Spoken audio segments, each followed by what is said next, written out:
Okay. Pagka yung fault movement ay papunta sa iyo, towards you, usually mas malakas yung ground shaking na maramdaman mo compared dun sa mga tao na kung saan ang location nila ay palayo, palayo sa fault.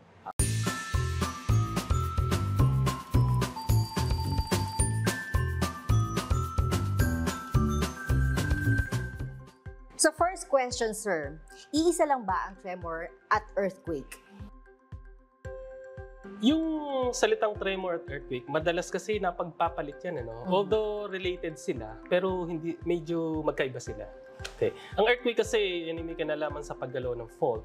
Okay, so sudden release of energy, yan. Yung energy nito ay nagtatravel. Yung tinatawag nating seismic wave. So, syempre, pagka nag-travel na yan, yun yung mararamdaman natin, vibrations. Depende kung gaano siya kalakas. Ngayon, yung tremor naman, ang definition niya na yung bang halos continuous na small vibration. So, doesn't necessarily mean na pagka may tremor ay cause siya ng may lindol. So, ibig sabihin, pwedeng yung hindi nangangahulugan yung tremors ay cause ng earthquake.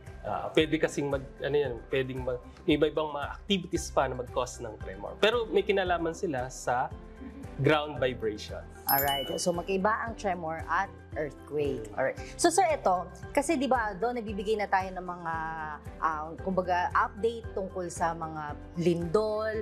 And yung pag-predict, talagang malabo, ma-predict natin kung lilindol. Pero mga hayop ba, totoo na pe-predict nila kung magkakalindol? Ganito yun.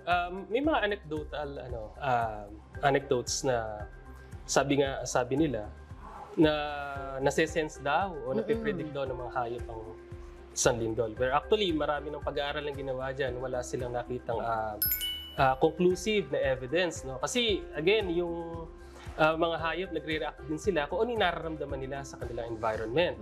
So, isa sa mga sinasabi ng mga pag-aaral na may mga times na, halimbawa, na pansin ng mga tao na may kakaibang behavior. Halimbawa, ang isang aso, ganyan. Or biglang naging baligalig yung mga alaga nilang hayop. Kasi, posible na bago pa natin maramdaman yung malakas na ground vibrations, naramdaman nila yung mga maliliit na vibrations. Pero walang conclusive na evidence base sa mga scientific na pag-aaral na nape-predict nila ang mga lindol. Meron dating naging balita, ewan ko ano ba yun, yung parang mga jellyfish, I think yung parang maraming jellyfish sa Pampang, tapos nagkaroon talaga ng lindol. So anong relasyon? Wala naman kasi yun nga, tinignan nila. And most of the time, coincidence na. Di ba nga, may mga balita na nagkakaroon doon ng balitaan sila, may mga sightings sa mga oarfish, ganyan, di ba? Pero wala naman nangyayari ng paggalaw. So wala, sir. Malakas lang siguro yung nila. Senses talaga nila. Okay.